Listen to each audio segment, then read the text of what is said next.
Hi guys, welcome to the second episode of Out of Bounds with Marion. With me today is a man known for his smartness on the touchline, as well as his obsession with tidiness. Please welcome Coach Charles Ayeiko to the show. Hello Coach, how are you today? I'm fine, how are you? I'm very fine. Yeah. How was the day? Very fine. Very fine. Yeah, the weather is fantastic. Fantastic. Yeah. No, I don't like this kind of weather. To me, it is fantastic. It's a fine weather for you. Yeah. So Coach, let's start by you telling us how did you the name Mbuzi? How did you come to get that kind of a name? Of course, that name Mbuzi is a nickname. Okay. Tell us about it. It started way back in 1994. I had a takeaway at Inamirembe Road. Okay, 1994. That's years ago. Yeah, so many years ago. That takeaway today. I may say the area where I used to work, where it is now a school. Where is Victoria's kindergarten. Okay. That in Nasalas you are climbing to private theatre. So there was a band I hired there, that takeaway. But football fraternity used to give me business. More so sports club Villa, where I used to serve their players in a week thrice. You are a Villa fan? Yeah, I'm Villa. Yes. So among the things we are doing, they like to that goat's meat, and it is developed into Mbuzi. Okay. That's how that That's name how the name comes. Yeah. Wow, interesting. It's such a humble background. Dimitri Payet, the Frenchman. Yes. Before he got into football, he used to sell clothes. Yeah, before getting into professional football. So that's quite a humble background, for you also, the way you joined into coaching and all that. Sure. Yeah, so Coach, let's just get into it, the preparation and all that. This is the big league season is starting. Yes, that's when on 25th, this very month. How prepared are you for the upcoming season? I think we are almost there because we've got an ample time to prepare, because initially the league was supposed to kick off in November, which didn't happen because of some reasons, COVID, and they started it by testing UPL. So we've been waiting because we started our training sessions in around the 28th September. So we've played a couple of friendlies. We've recruited some players to reinforce, because as you know, when we were relegated, some players couldn't stand it, playing big league. They are used to the best atmosphere of UPL. But you managed to retain Obuya. Obuya just he came back, but initially he was a free agent, and KCC showed interest in him, but because of the injury when they tested him, so that is the reason why he came back. And I'm very happy that now he's ready to play. Okay. So we lost some players, and as a result we had to recruit some new players to reinforce the team, because we lost our key players. Last season's top scorer, Mukwala, although he was on loan, but the entire season he spent the entire season. Did you show any interest of retaining him on? Yeah, of course, but being a free agent, because his contract there, they expired with the Vipers, we didn't have enough money to give him, and the fact that he was the top scorer of the league, he was selling like a hot cake. So we couldn't manage him. We lost Sewalunyo Hannington, now the goalkeeper. We lost Okot Felix to Chetume. Then another one to, he was a lonely player, but he played the entire season with us. Majai Bade, he was on loan from Vipers. Agao Rashid, to Arua Hills. So we lost a couple of players. So we had to reinforce. Who are the ones you brought in? I managed to bring in 6 players. 3 from Soga United. Yeah, your former club. You raided your former club. Yes, I got the services of Kawaulo Isima, the left back. One of the left backs who have been scoring goals in UPL. Yes, he's a great some years. Mm. Then I went for Ziwa Vicent, attacking midfielder. Mandela Nelson, defensive midfielder. Remember, he was my captain at Moves. Then after his diploma, I had to add on the other side of football. I took him to the Soga. So I went ahead to reinforce because by the end of the season, I found this team with only 2 goalkeepers. And that was called Emmanuel and Sewarunyo Hannington. So I added on Eric Daira. You remember he was... Daira was at Maroons, yes. The other season, before moving to Katwe United, true. So I brought him back. He wasn't getting games at Maroons, really. But he was always benched. at times patience pays because he's still young. He had to wait because by now he would be. And he's quite a talented goalkeeper. Yes. Then I went for another goalkeeper, Nalgoda Amiri. I remember him in Eblemezi, winning that Masaza Cup. He was instrumental in the goal.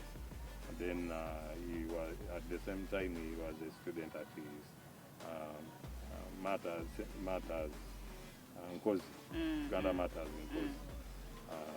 Then Mudali Delik, a striker from Buwekula, Masaza. So those are the players, the one I reinforced. Any youngsters that you should be looking forward to? Yeah, because I went ahead to sign. There was an under 20 player, Omara Samuel. He has been with my under 20 of Maroons. It's so exciting. What's his position? Striker. Yeah. I remember I enjoyed when we played the KCCA in a friendly match some 2 months back, and he scored the second goal. Fantastic. Now that he has finished his bachelor's at Makerere, he's ready to play. Are you hoping to use him, or is just an understudy? He's going to play automatically. You know. I know with young players. My philosophy is not all about having so many senior players in the team. It is all about nurturing talent, and I think this is where Maroons went wrong. But now I'm trying to go back to that. Yeah, because the philosophy at Maroons is you have to... Under Asaf. Yes, you need to have those experienced players who've been Maroon and Maroon all through. They could just go for 2 or 3 disciplined senior players, and they help the younger ones, and it was like if you miss Maroons game, you will not watch a game, and that's how where Maroons went wrong, and I'm trying to bring back that philosophy. Okay. So, coach, you start the season from home against Spider Black Angels. Yeah. It's supposed to be not supposed to be. It's one of the contenders. You have Spider Black Angels. You have Arua Hills in the same group. You have Gaddafi in the same group. That is the Elgon group. And your first game is against Spider Black Angels, and then you followed by Gaddafi away from home. Then at home you play Arua Hills. Yes. You're playing the contenders in the group. Yeah. How have you prepared for especially the 3 games? Because actually before we came into the show, Gaddafi actually they were playing a friendly and they hit 11 against a team called Mutai. They hit 11. Of course, you must say that the Elgon group is the toughest group. It has to be the toughest. Yes, because when it comes to Gaddafi, they have been just promoted to big league, but they have what it takes in terms of coaching staff, playing staff, in terms of facilitation. Very true. It's a well-funded team. It's well-funded in that it might even be more well-funded than some of the UPL clubs. Yes. Now when you go to Arua Hill, these guys are even building their own stadium. You understand. They have recruited so many senior players. Sizo Kuti, Dani Birikwalira, Rashidi Agao.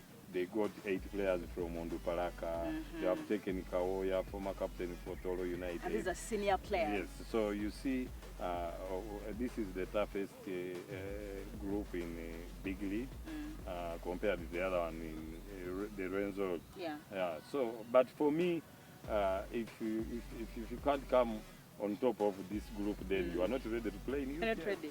So we shall play you guys are prepared. every game as a cup final. Because when you look at the fixture, I'm playing a former UPL team as my first game. UPL, Paida, yes. Black Angels. Then I'm traveling away to a well-equipped and Gaddafi FC, and moreover away from home. But in the first place, I play the first game first before thinking about Gaddafi. Because as I say, every game of ours is going to be a cup final. When you are playing a cup final, if you don't win, you've lost the cup. So we are going to play each and every game as a cup final.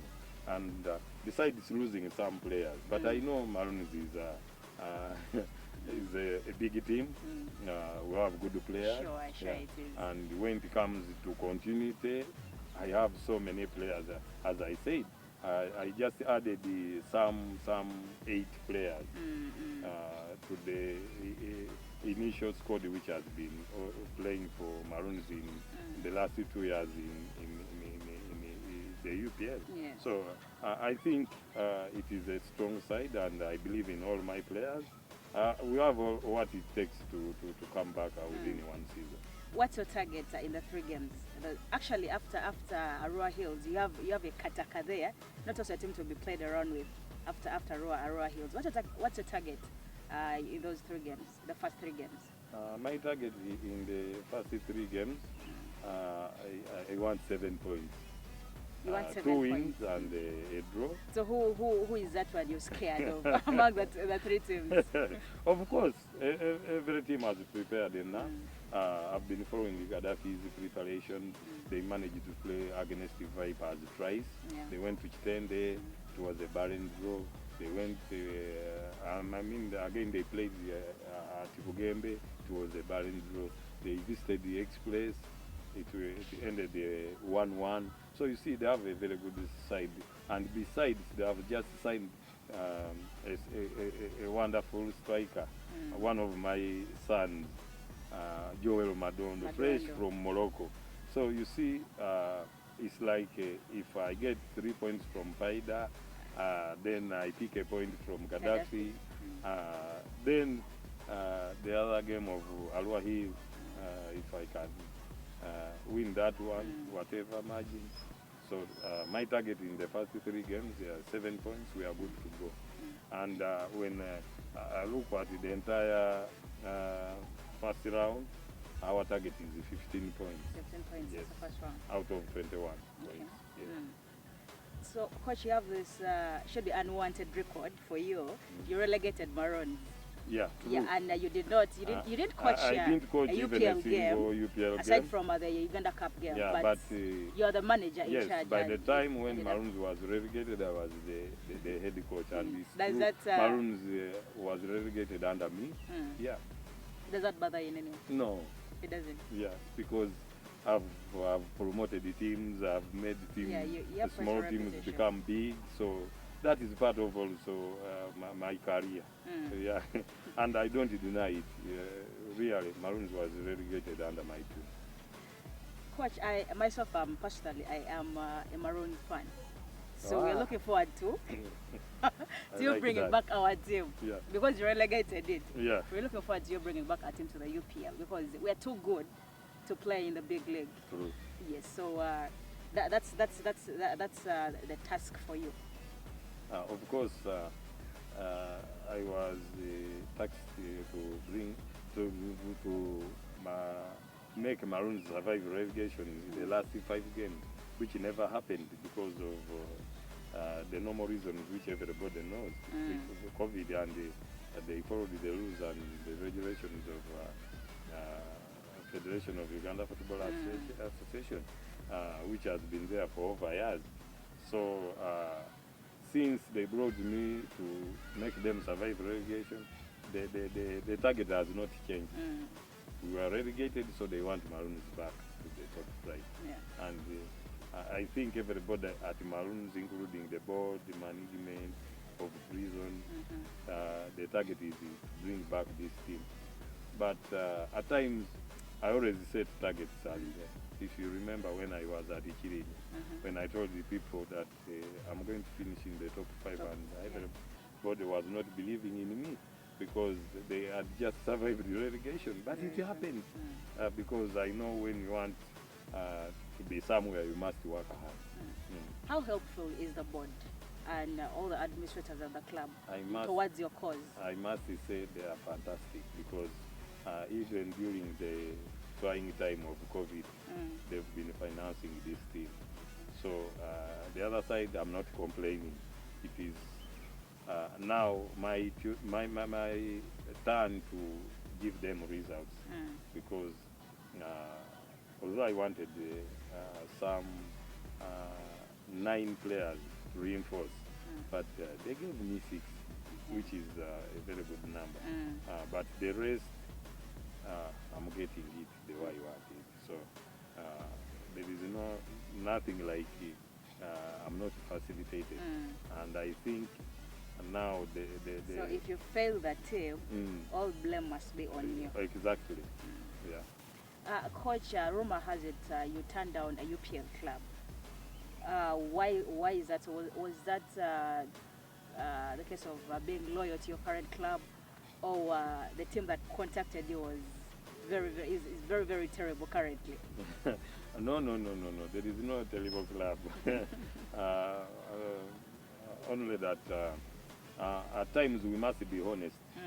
I was recruited to help Maroons survive relegation, and which never happened. So I signed a short contract of making them survive relegation. It was 6 months, and I played only 1 game, a Stambik Uganda Cup. Then COVID came, but these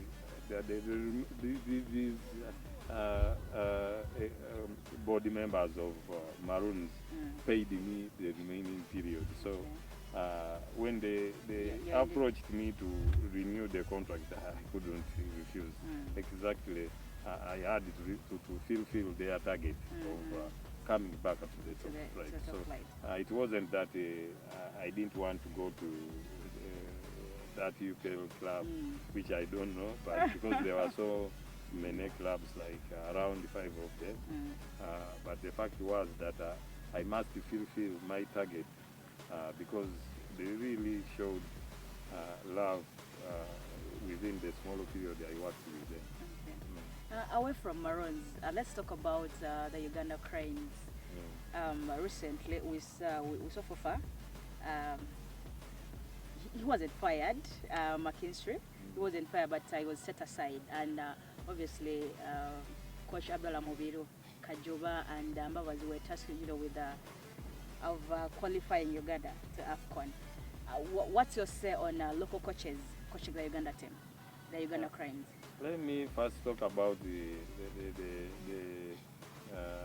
putting aside of McKinstry. In football language, we call it, he's already sacked. We don't want a shortcut. But talking about the local coaches, I think we can handle the difference between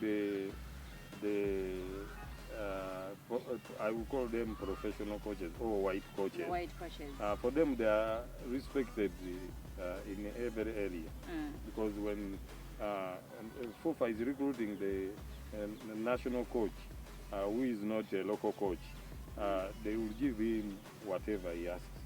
A car, a good salary, good bonuses. Even if it comes in terms of calling the squad. They can give him an upper hand because the professional players. But if it is a local player, at times, a local coach, they don't seem to be bothered with the salaries. They will say, since he has a club, like now I'll give an example of the current coach, Abdallah Mubiru. So they can't give you, which is equivalent to what McKinstry has been getting. But to me, the federation should revisit that, because if you feel like that Abdallah Mubiru can handle, then give him what you've been giving McKinstry, then tell him to resign from police and he concentrates this side. The biggest problem here, why people are saying we can't manage, because even we local coaches, when I'm given a national team, I don't have that assurance that I will get my salary. So I take my club as my first priority. So I think it is just empowering coaches that we are giving you this amount of money. The coaches will just resign from the so-called clubs and they concentrate. Because if you are a national team, really you need to be empowered and you concentrate on one team, not going to the national team as you are thinking about the police might be relegated because I'm spending most of my time this side. So to me, every coach can coach that national team. It is the way you behave.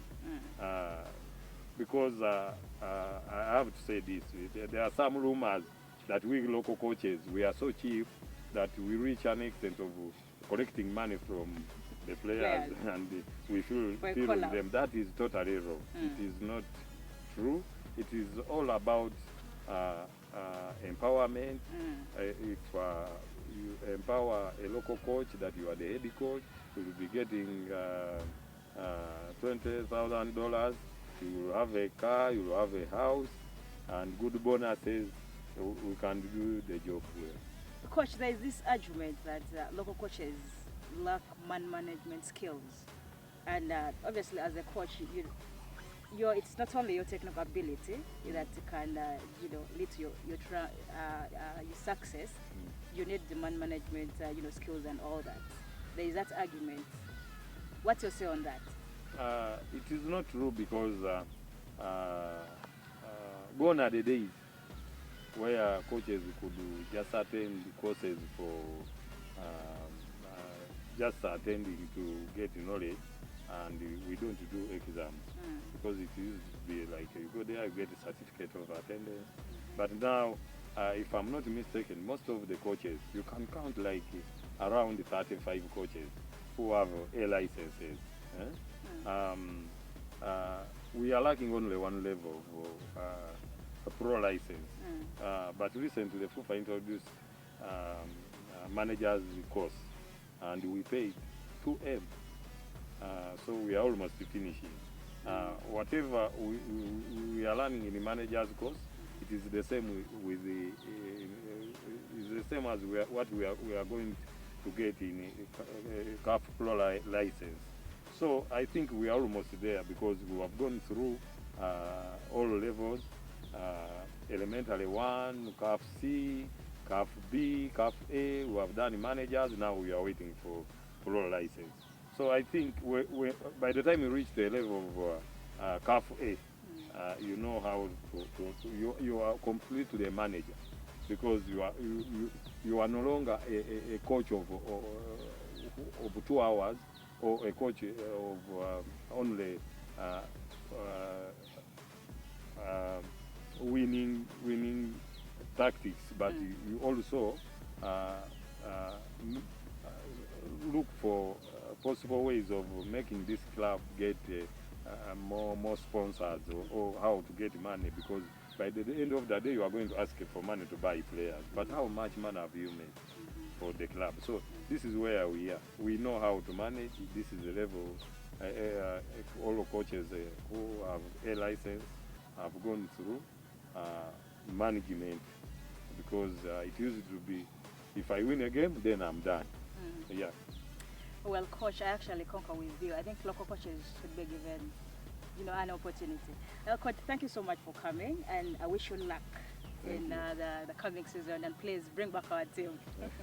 Well, that was Coach Charles Ayeiko. I thank you guys for watching. Please continue subscribing to our YouTube